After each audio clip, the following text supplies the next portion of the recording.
Building a business is a grind, but the best lessons, they come after the fact. The Opry Business Podcast is where your host, Becca Babbix, sits down with entrepreneurs, marketers, and growth pros to talk about what worked, what didn't, and what they'd do differently next time.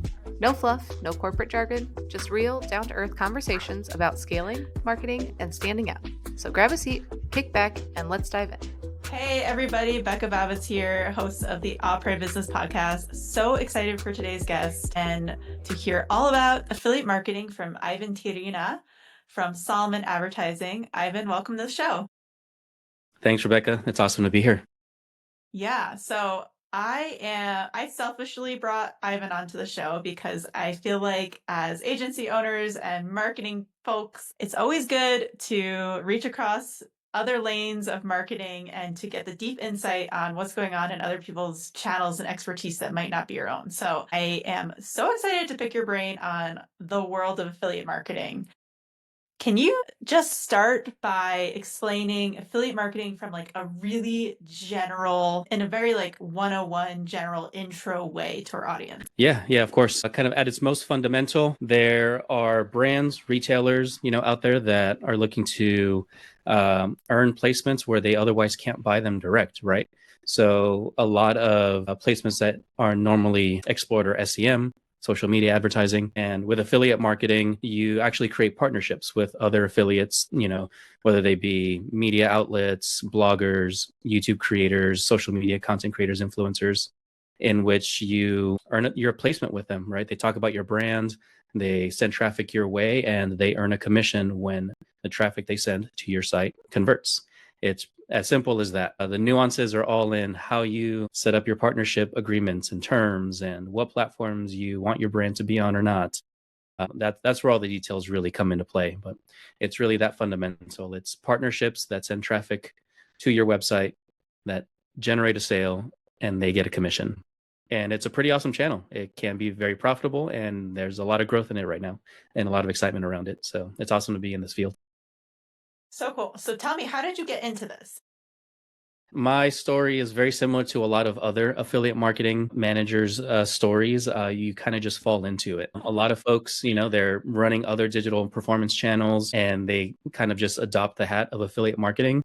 Their employer, their agency kind of says, hey, I think you can do this. And they kind of just land there. For me, I was actually working retail. I was working at Starbucks back in 2015, started in 2008. And there was a customer of my store that was a regular who was the CFO of a large online bicycle retailer that was local to me called Jensen USA. And he said, hey, you seem like you can manage a store pretty well. We're hiring in our marketing department. I know you don't know affiliate and digital marketing at all, but I know you know the bicycle industry and you're an avid cyclist. And I think you could figure it out pretty quick. So he made me an offer and it was a lateral move that just made sense. I was like, hey, let's give this a shot. So literally fell into it because a giant door was open to me, and I'm, forever grateful to both Jensen USA and the gentleman that made that offer to me, because it's been an awesome path to be on for sure. Yeah, I literally fell into it, was drinking from a fire hose for 6 months straight, really just trying to put all the pieces together, not just across, being fresh into digital marketing, but what the heck is affiliate specifically, and figured it out and just went from there. Spent 5 years with the company and bounced around before landing to where I'm at now, running my own agency. But I think there's a lot of stories that are similar in that regard. And just figured it out as I went is kind of the common thread. Yeah.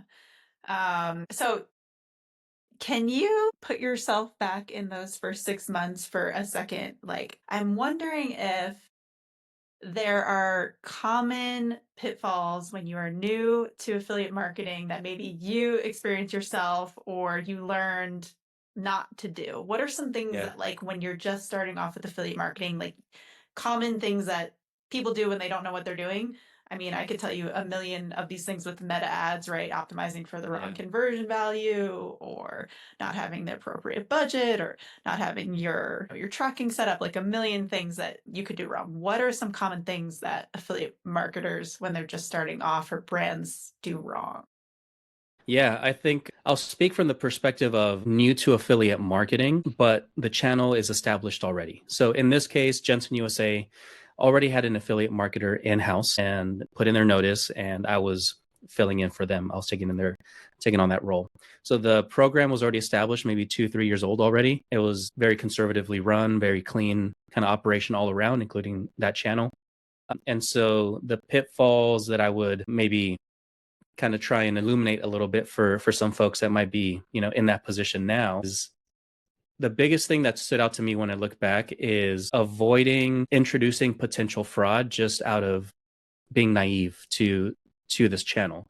And what I mean by that is it's common practice to say for the existing affiliate manager to say, hey, kind of a transfer of leadership or of power, right? Like, hey, I'm out, this person's in, here's your new point of contact. Common kind of standard practice across the board in business. And what a lot of affiliates who, especially with an established marketplace like Jensen USA, really big, a lot of SKUs to be able to promote and take advantage of as an affiliate.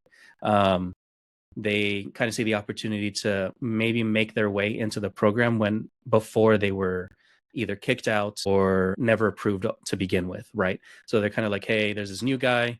Let me see if maybe I can build a relationship with him and make my way into the program where previously it was more difficult for me. I don't have the context. I don't have the historical context of why we have the partners we have today and why others we don't, right? There could have been past fraud, and that's why the affiliate that was active is no longer active, right? That was something I had to navigate was literally my phone ring. This was before COVID, so we were all in the office, right? And so literally my desk phone ringing, my email blowing up, like, hey, I'd love to join the program. I was speaking to XYZ person before you about joining the program, and conversation fell off the table, and I'd love to revisit it. And it turns out that it's an affiliate that we don't want to work with for all kinds of reasons. They're generating fraudulent transactions, they're cookie stuffing, all kinds of things that I just didn't even know I didn't know what to ask, right? Because I was so new to the channel. So one thing that was very fortunate for me was that Jensen is a very conservatively run operation. They're self-funded, there's no venture capital, they're not highly leveraged. And so it put me in a position to also operate the channel very slowly and very conservatively as well. And I was able to be very careful and mindful and maybe take a little longer than other businesses have the tolerance for in making decisions about who I let into the program, how I scale it, which partnerships we invest in. So the pace of the business matched my pace of learning, I think. And so looking back, I was very fortunate to be in that position. If you're an agency, it's kind of you're moving at the speed of light. If you're, at a business that's growing very aggressively, or very in startup mode, you maybe don't have that time to kind of navigate all those nuances as carefully. So that was a big one. Not introducing fraud that didn't exist before. Now that I'm the new guy running it, that, and then just all the terminology, all the nuances of how partnerships could be structured in very unique ways. And I learned that just by little growing the network, by attending my personal network of other affiliate managers and professionals, by attending conferences, LinkedIn, just emailing folks like, hey, other folks that are in adjacent verticals running programs as well. Like, how do you do this? What do you recommend? Literally just asking people that you start to see as prominent voices in the space. And my eyes were open very early to how unique partnerships could be structured. It's not just, I'll let you into the program because I think you're doing quality work and quality content on your platform. Our default rate is 5% commission, and we go from there, right? There's just so many incentives that you can lean into that I wasn't aware of. And so as I became aware of those, the affiliate program became a lot more successful, and I became more capable as an affiliate manager as well. That's looking back, that those were some of the landmines I have to navigate, I think. Yeah, and I think another one is like the coupon site That's a big relationship. one. Yeah. And that's what I mean by that kind of ties into not allowing, the filter that was there, the previous manager. I now don't have that context, right? Not only as to the terms that we want to adhere to on who we allow into the program, but even what the quality of an affiliate is, right? What I worked retail. I slung drinks at a coffee shop. Like, Yeah. what do I know about a coupon cashback site? And I just didn't interact with them very much. And so now being in the affiliate landscape, it's just so saturated with coupon partners and just low funnel partners in general, that close to conversion kind of partner. And those were the ones that were, coming out of the woodwork asking to join the program and be allowed in. And so just trying to navigate it all. But pretty quickly you see the pattern of like all of these sites look the same. I don't really know the value that they're driving. If you're rational about like, hey, what's my own personal consumer journey and how often do I interact with these folks? Is it really driving value to the program that I'm operating and managing?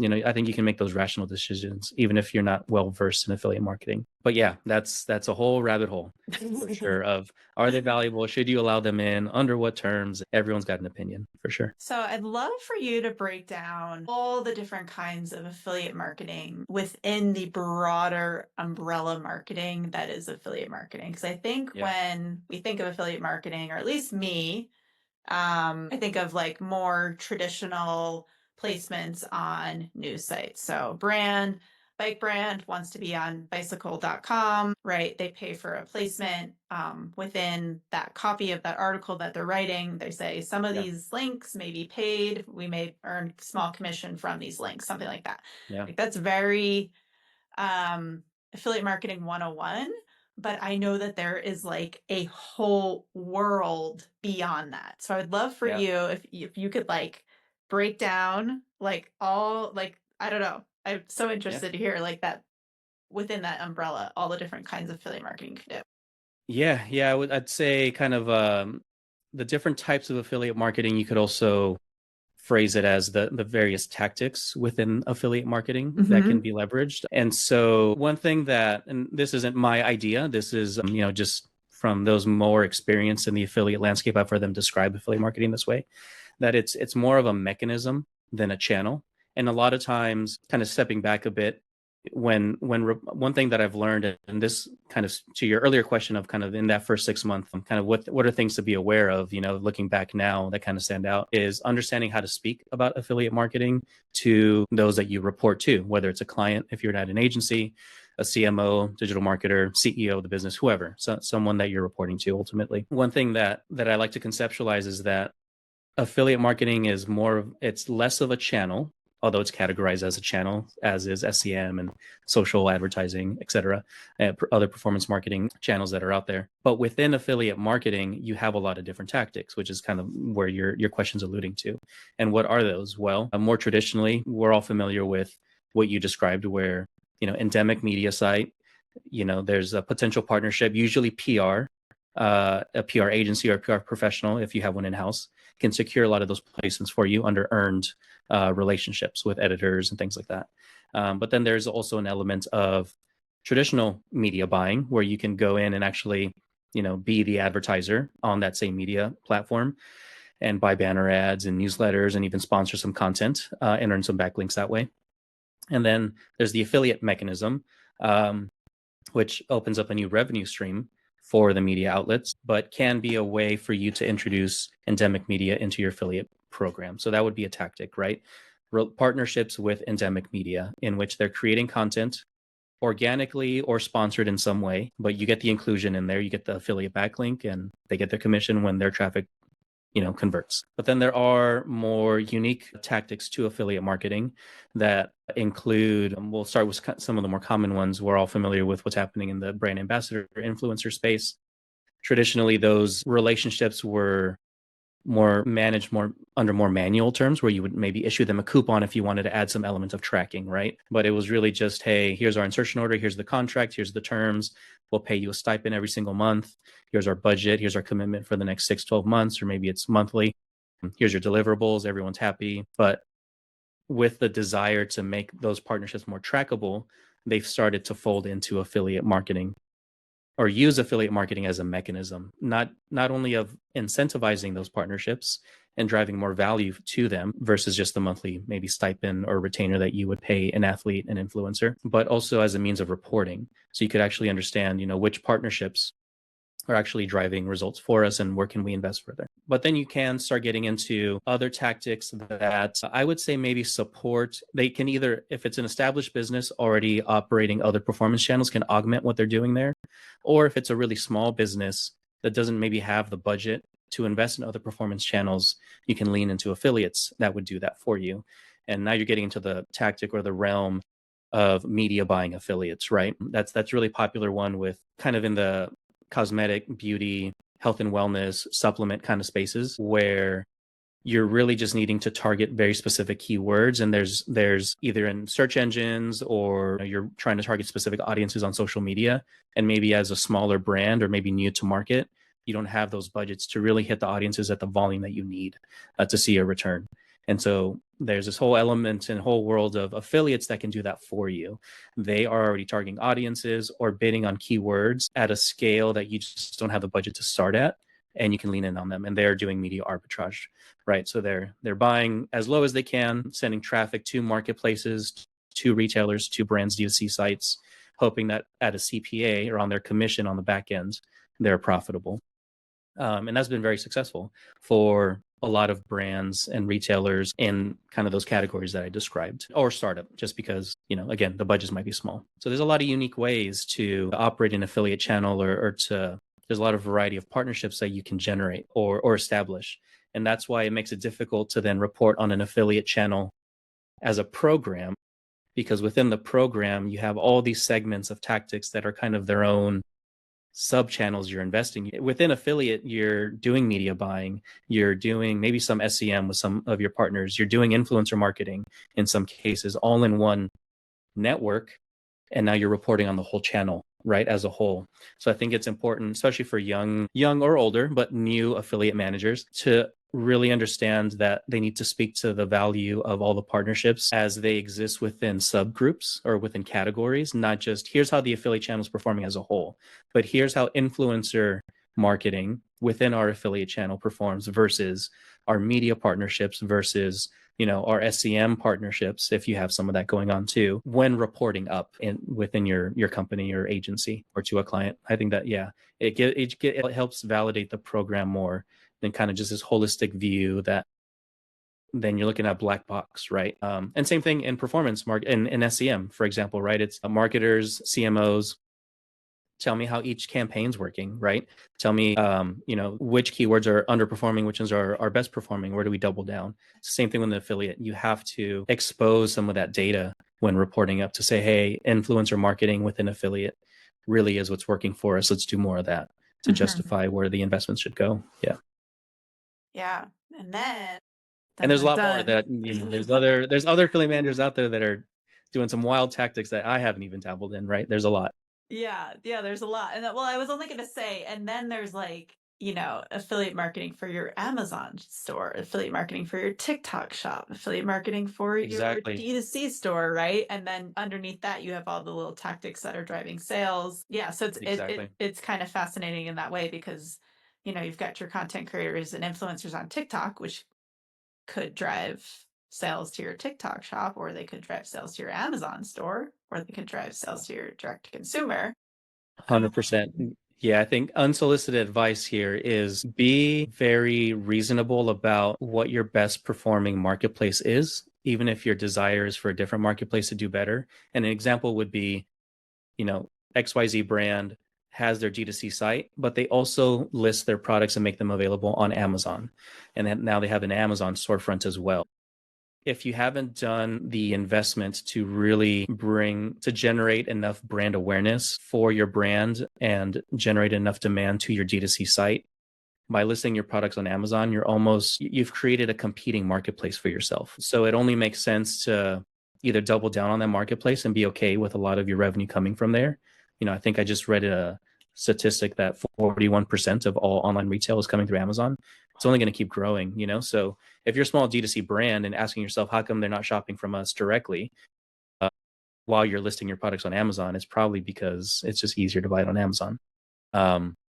And there are affiliate programs and platforms that can operate an affiliate program very successfully for you on Amazon. Just double down there, invest in it, right? Why not win on all the marketplaces that you can if you're going to open them up anyway? Same thing with TikTok Shop. Yeah, there's a lot that can be done there. If you're going to list your products, make them available, you're likely paying an influencer to drive revenue and awareness for your TikTok Shop. Why not run it through affiliate as well, right? So that's a wrap on part 1 of this conversation with Ivan Tijerina from Solomon Advertising. From falling into affiliate marketing to navigating fraud and low-value partners, Ivan shared the kind of hard-earned wisdom every e-commerce brand needs to hear. But don't go anywhere, because part 2 is where it gets tactical. We're diving into commission math, Amazon versus direct-to-consumer strategy, and how to choose the right affiliate platform based on what your business actually needs. Hit play on part 2. You're not going to want to miss it.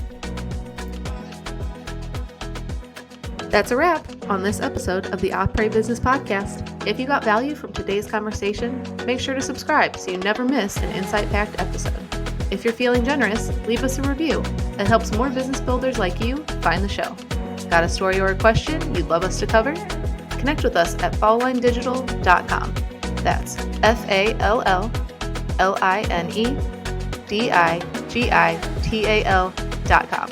Until next time, keep pushing forward, keep learning, and don't forget to enjoy the journey.